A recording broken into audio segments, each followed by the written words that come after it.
여러분, 이슬람 그 수니파 이 극단주의 그 무장 그 세력인 그 이슬람 국가 그 IS라고 하죠.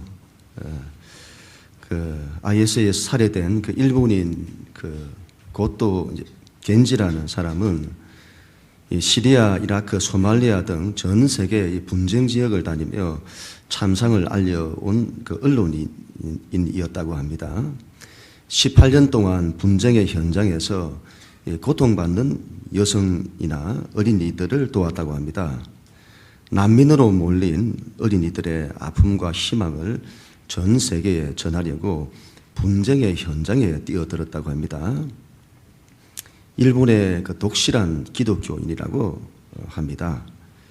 그가 2010년 9월 자신의 트위터에 이런 글을 올렸다고 합니다. 눈을 감고 꾹 참는다. 화가 나면 고함치는 것으로 끝. 누굴 미워하는 정오는 사람의 일이 아니며 심판은 신의 영역. 그렇게 가르쳐 준 것은 아랍의 형제들이었다. 그리고는 심판이 아닌 사랑과 평화를 전했다는 거죠. 많은 이슬람인들도 그를 이슬람의 친구로 여길 정도였다고 합니다. 심판은 신의 영역이라는 말이 인상적입니다. 맞는 말이죠. 여러분, 심판은 인간의 영역이 아닙니다. 사람에게는 심판의 권한이 없습니다. 심판은 오로지 하나님의 영역입니다. 우리는 여러분 이 세상을 분별해야 하죠. 무엇이 옳고 무엇이 틀린지를 알아야 합니다. 그러나 심판자가 되어서는 안 됩니다. 우리에게는 그럴 권한이 없습니다. 누가 사람에게 심판의 권한을 주었습니까? 심판은 선한 존재만이 할 수 있습니다. 사람은 모두 다 죄인입니다. 사람은 심판을 받을 존재이지 심판을 행사할 존재가 아닙니다. 어떤 사람이 예수님을 찾아왔습니다. 마태복음에서는 이 사람을 부자 청년이라고 합니다. 젊은 사람인데 자수성가를 했든지 상속을 받았든지 알 수는 없습니다만 부자였던 것으로 보입니다. 마가복음에서는 그 사람을 그냥 한 사람이라고 합니다. 누가복음에서는 관리라고 합니다. 정부의 관리인지 유대교의 관리인지 정확하지는 않습니다. 아마 정치적으로 혹은 종교적으로 힘을 가진 사람이었을지도 모르겠습니다. 나중에 이 사람을 두고 다른 사람들이 이 사람이 구원을 받지 못하면 누가 구원을 받겠습니까? 라는 말을 통해 우리가 유추해 보면 유대 사회에서 크게 존경받는 사람이었을 수도 있습니다. 분명한 것은 그 사람이 부자라는 것이죠. 그가 예수님께 나와서 질문을 합니다. 18절. 어떤 관리가 물어 이르되 선한 선생님이여 내가 무엇을 하여야 영생을 얻으리까? 대단히 중요한 질문을 했죠. 예수님은 어떻게 하면 잘 살 수 있습니까? 어떻게 하면 성공할 수 있습니까? 그런 질문을 하지 않고 어떻게 하면 영생을 얻을 수 있습니까? 어떻게 하면 구원을 얻을 수 있습니까? 라는 질문을 했습니다. 이상합니다. 왜 그런 질문을 했을까요? 이 사람은 부자입니다. 그는 이 세상에서 많은 것을 가졌습니다. 부자인데다가 힘을 가진 사람입니다. 그리고 존경받는 인물입니다. 그는 너무도 잘 사는 사람이고 세상에서 성공한 사람입니다. 세상 사람들이 그렇게 부러워하고 되고 싶어하는 사람입니다. 요즘 같으면 성공에 관한 책을 몇 권이라도 냈을 사람이죠. 그런 그가 뭐가 아쉬워서 예수님께 나왔을까요? 뭐가 아쉬워서 나왔을까요? 바로 영생에 관한 문제입니다. 자신이 그렇게 많은 걸 가져도 해결되지 않는 뭔가가 있는 겁니다. 이 세상에서 아무리 잘 살고 아무리 성공을 해도 해결되지 않는 것이 있는 겁니다. 잘 사는 것, 성공하는 것, 그것들보다 더 중요한 뭔가가 있는 거죠. 그것이 바로 영생입니다. 구원입니다. 이 사람은 구원에 대한 확신이 없습니다. 천국에 대한 확신이 없습니다. 이런 요즘은 별 희한한 신조어들이 많이 등장을 합니다. 지금은 패스트 머니 시대라고 합니다. 부자가 되는 시간이 빨라지는 시대라 그런 또 말이죠. 전 세계 슈퍼리치들을 조사를 해보니까 사업을 시작한 후에 200억 달러, 22조 원, 22조 원을 버는데 걸리는 시간이 워렌 버핏은 27년 11개월, 빌 게이츠는 21년 7개월, 알리바바의 마위는 15년 7개월, 구글의 레리 페이지는 8년 10개월, 페이스북의 마크 저커버그는 8년 1개월. 갈수록 시간이 빨라진다는 것입니다. 패스트 머니 시대. 이런 세상의 관심은 돈에 있습니다. 성공에 있습니다. 요즘은 그것이 얼마나 빨리 성공하느냐 이런 것들에 관심이 있습니다. 여러분 22조 원, 억도 아니고요. 22조 원. 아마 톨스토이가 지금 시대에 있었으면 이런 단편을 냈을 겁니다. 사람에게 그렇게 많은 돈이 필요한가? 그런데 여러분 우리가 한 가지 기억해야 할 것, 세상에 있는 모든 돈을 다 긁어 모아도 채워지지 않는 뭔가가 있는 겁니다. 이것뿐만이 아니죠. 높은 지위에 올라 큰 권력과 힘을 가져도 채워지지 않는 뭔가가 있는 겁니다. 세상 사람들로부터 인기를 누리고 존경을 받아도 채워지지 않는 뭔가가 있는 겁니다. 바로 구원의 문제인 거죠. 어떻게 하면 영생을 얻을 수 있습니까? 이 사람의 질문에 대해서 예수님께서는 이렇게 답변을 하십니다. 19절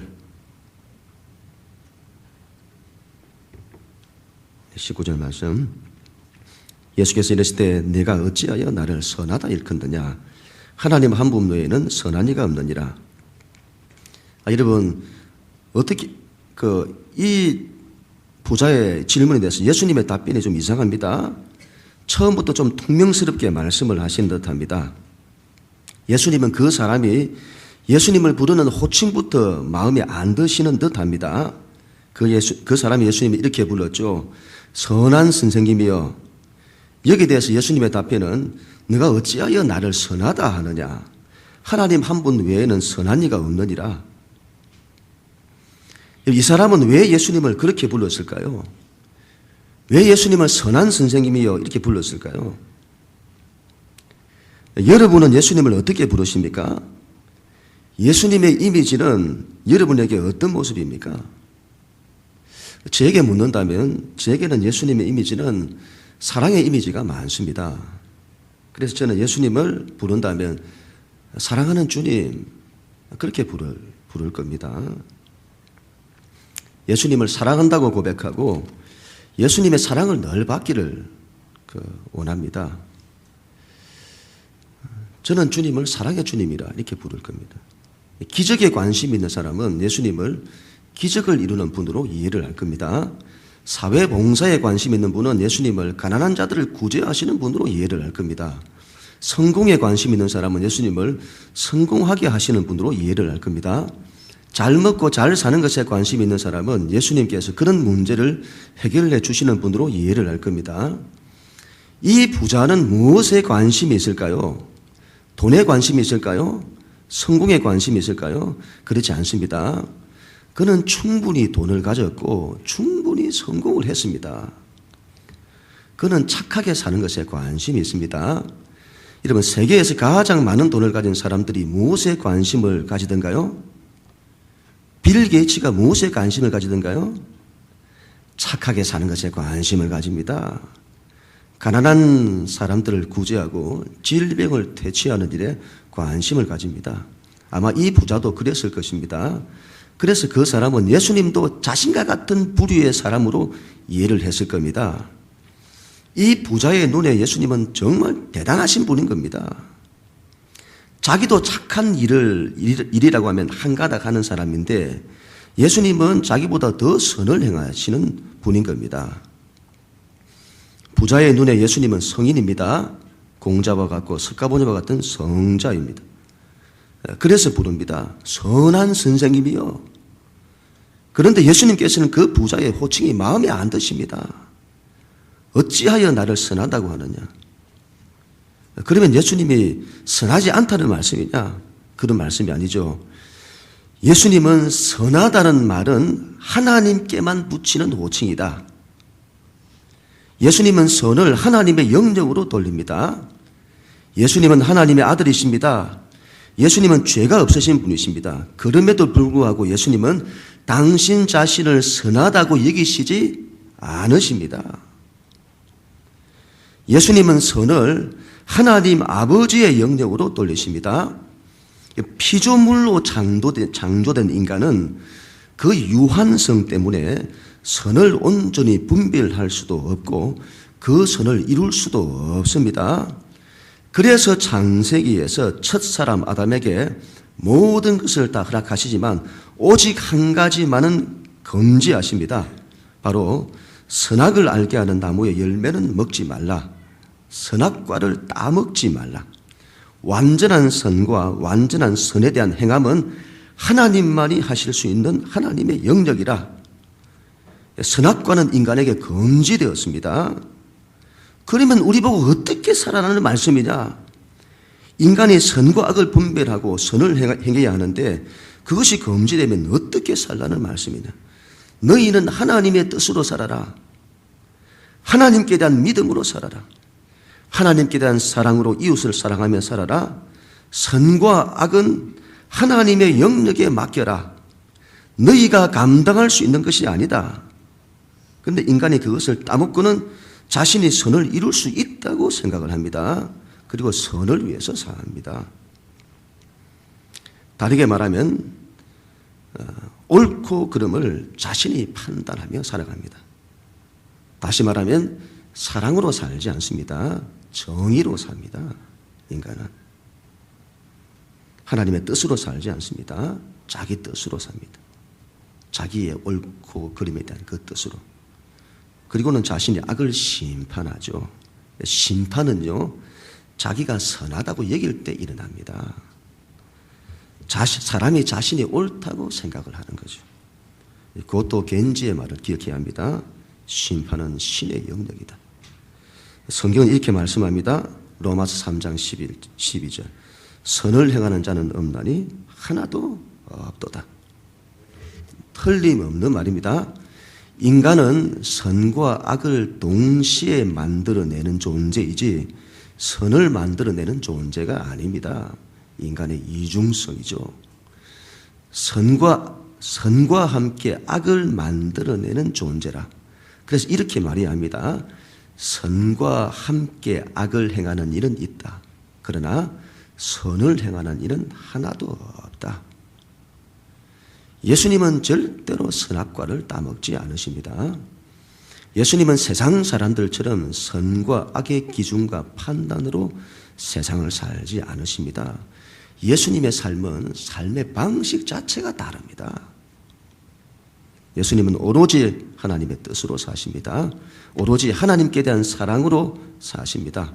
그래서 예수님은 사랑의 예수님입니다. 하나님의 뜻을 이루는 하나님의 아들입니다. 예수님은 아버지만을 의지하는 믿음의 사람입니다. 예수님은 부자가 생각하는 선한 선생님이 아닙니다. 이것을 아는 것은 대단히 중요합니다. 우리가 믿는 기독교 신앙이 무엇인지를 말합니다. 신앙이란 착한 일을 하는 것이 아닙니다. 신앙이란 하나님을 사랑하는 것입니다. 신앙이란 자기의 뜻, 자기의 옳고 그름으로 행하는 것이 아니라 신앙이란 하나님의 뜻으로 사는 겁니다.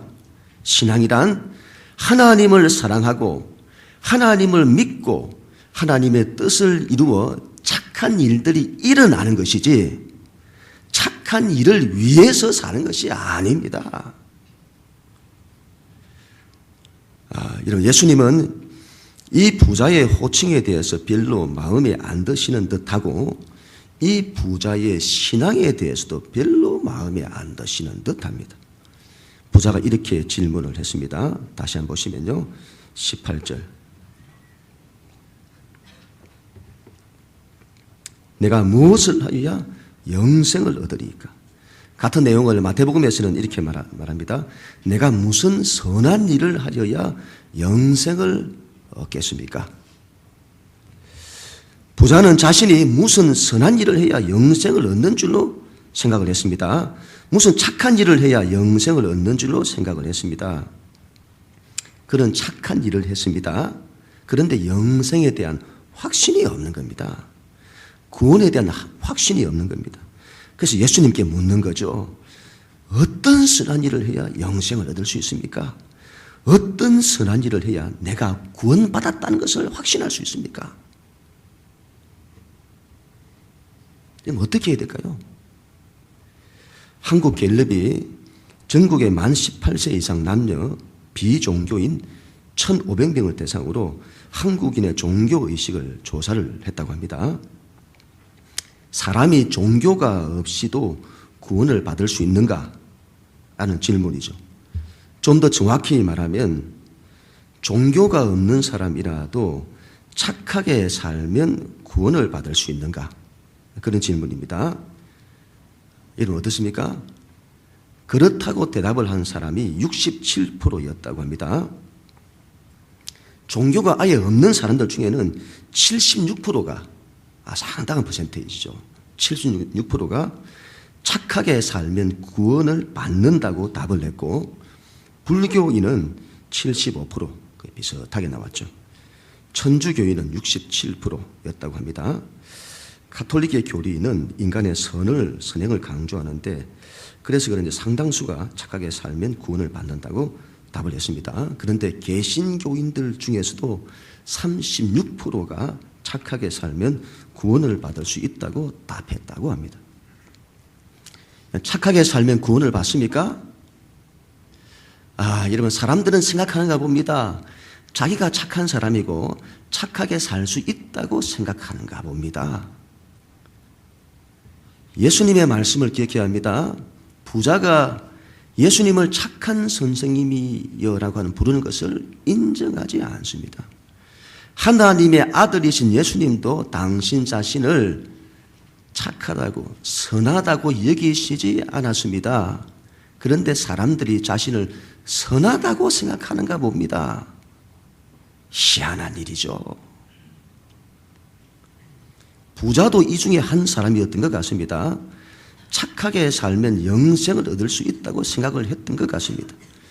예수님께서 이 사람에게 이렇게 말씀을 하십니다. 20절 너가 계명을 안 하니 간음하지 말라, 살인하지 말라, 도둑질하지 말라, 거짓 증언하지 말라, 내 부모를 공경하라 하였느니라. 율법의 계명이 뭐라고 하더냐? 너가 잘 알고 있지 않냐? 너가 너무도 잘 알고 있지 않느냐?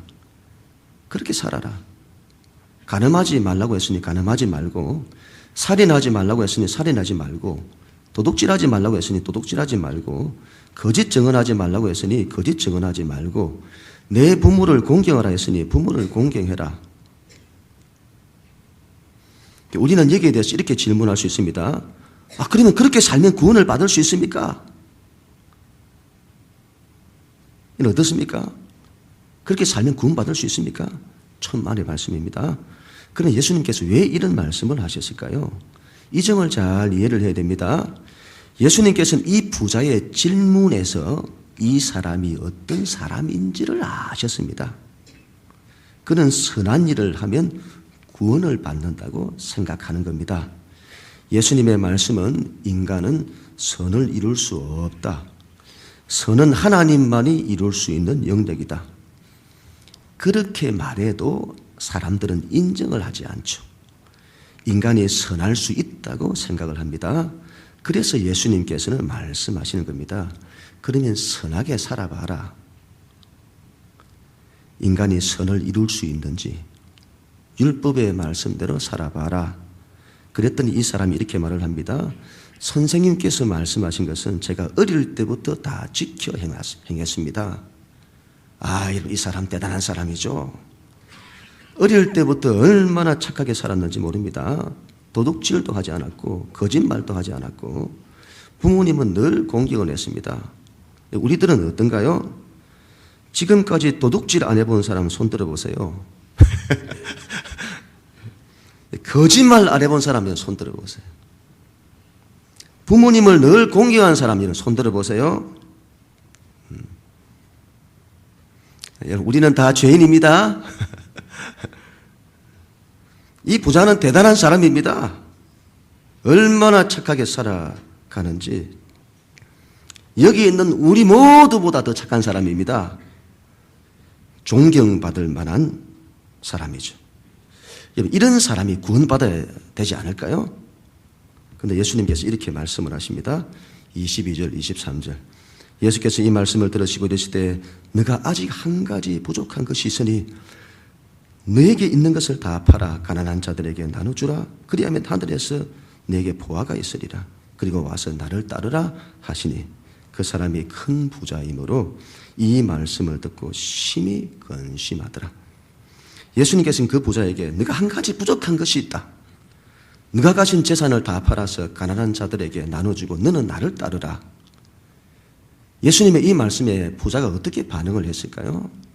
자기의 재산을 다 팔아서 가난한 자들에게 나눠줬을까요? 성경이 이렇게 말합니다. 그 사람이 큰 부자이므로 그 말씀을 듣고 심히 근심하였다. 마태복음에서는요, 근심하여 예수를 떠나니라.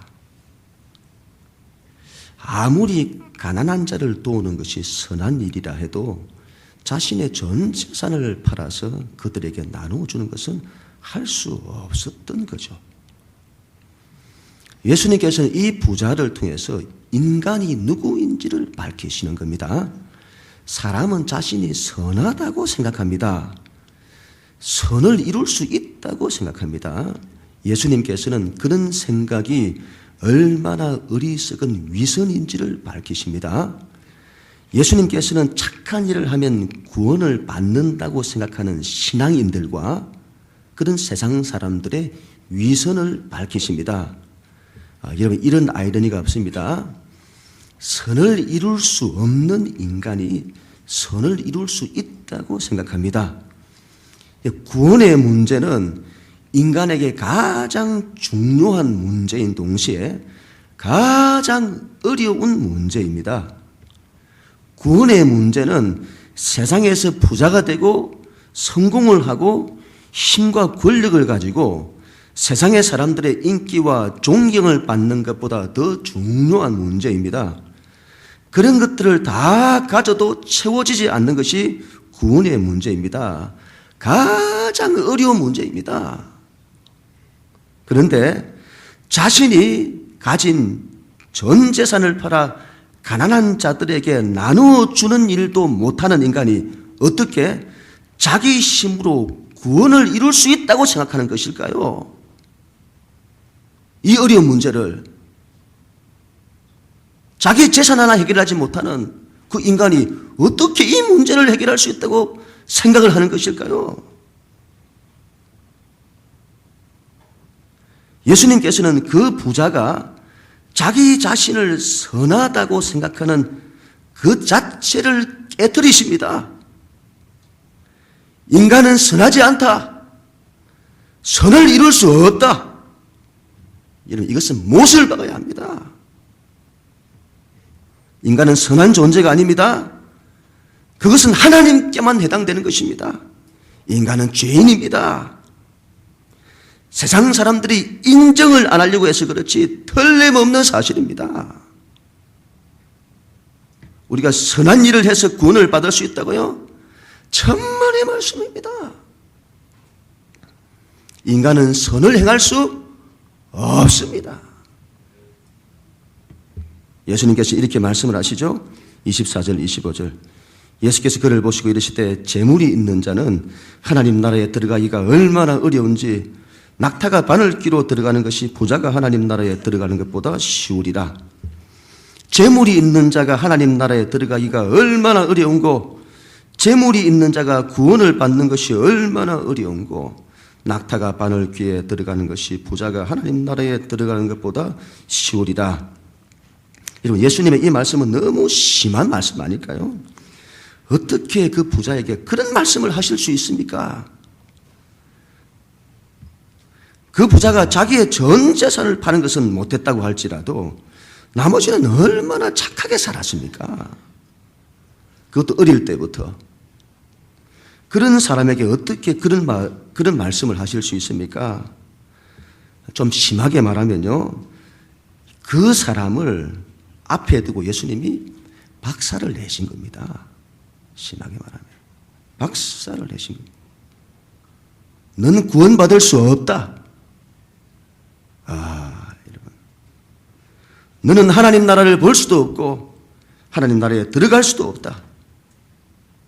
너가 하나님의 나라에 들어가는 것이 얼마나 어려운고 불가능하다. 이 말을 듣는 부자가 어떻게 돌아갔을까요? 낙심도 그런 낙심이 없었을 겁니다. 자신은 구원 문제에 있어서는 유대 사회에서 제일 앞선 사람으로 얘기했을 겁니다. 그런데 너는 하나님 나라에 들어갈 수 없다. 불가능하다. 이런 의문이 듭니다. 부자는 천국에 못 들어간다는 말이냐? 예수님 당시 옆에 있었던 사람들도 똑같은 생각을 했던가 봅니다. 26절 듣는 자들이 이르되 그런즉 누가 구원을 얻을 수 있나이까? 당시 유대인들에게 부자는 하나님의 축복의 상징이었습니다. 부자는 하나님으로부터 복을 받아서 부자가 되었다고 생각을 했습니다.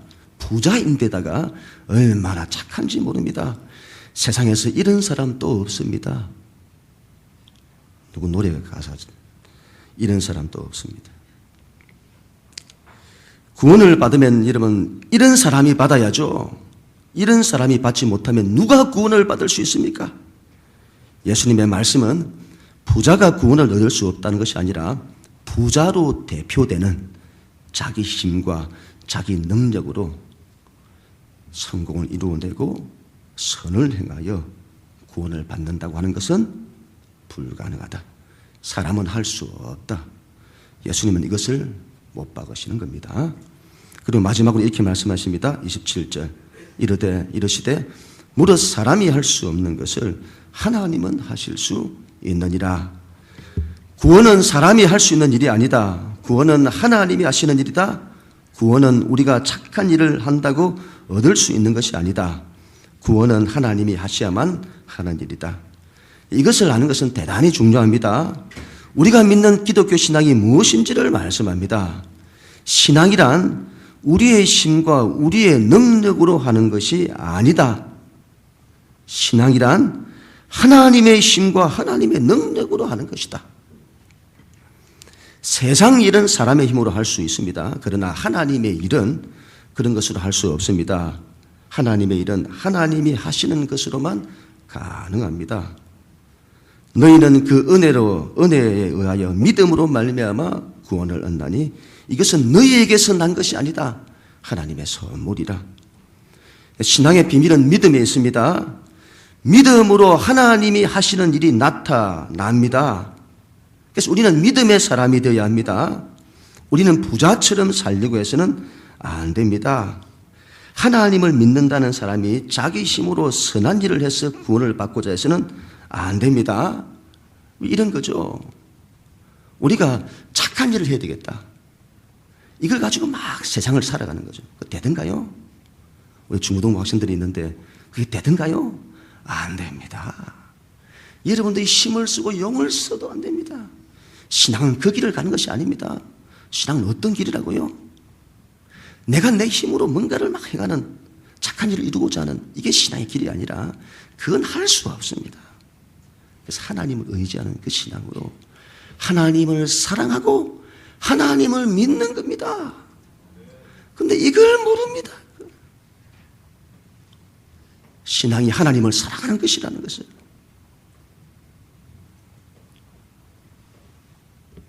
하나님을 사랑하고 하나님을 믿으며 살아야 합니다. 우리는 예수님처럼 살려고 해야 합니다. 예수님이 얼마나 하나님 아버지를 사랑하셨고 얼마나 하나님 아버지를 믿으셨는지를 기억해야 합니다. 예수님은 하나님의 아들이시면서도 당신 자신의 뜻으로 사시지 않았습니다. 오로지 하나님 아버지의 뜻으로 사셨습니다. 우리도 그래야 합니다. 예수님의 믿음을 가져야 합니다. 2월 설교 시리즈의 주제, 예수의 믿음. 예수님이 가지신 믿음을 가져야 합니다. 우리가 어떻게 그 믿음까지 가집니까? 그 믿음까지 자라가야 합니다. 믿음에서 믿음에 이르러야 합니다. 할 수 있거든이 무슨 말이냐? 믿는 자에게는 능치 못할 일이 없느니라. 그 믿음입니다. 기다시 하나를 말한 믿음만 가져도 이 산을 옮겨 바다에 던지우라 해도 그렇게 되는 그 믿음입니다. 그 믿음까지 자라가야 할 것입니다. 우리의 삶의 자리에 여러분, 하나님이 하시는 일이 나타나야 합니다. 우리가 하는 일 말고 하나님이 하시는 일이 나타나야 됩니다.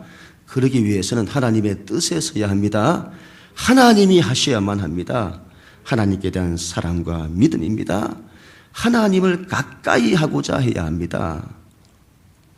신앙이 자라가야 되겠습니다. 우리 신앙이 자기 뜻을 버리고 하나님의 뜻으로 살아야 합니다. 신앙이 어릴 때는 여러분 자기 뜻으로 사는 것이 이해가 됩니다. 그런데 신앙이 자라면 자랄수록 자기를 버리는 사람이 되어야죠. 하나님의 뜻에 서야 합니다. 그리고 순종하는 겁니다. 그 뜻에. 교회가 그렇게 될 것입니다. 올 한 해 교회가 이 믿음으로 일어서게 될 것입니다. 하나님의 생명의 역사들이 교회와 우리 가정 가운데 나타나게 될 것입니다. 믿음으로 선포합니다. 그런 우리 모두가 다 될 수 있기를 주님 이름으로 간절히 축원합니다.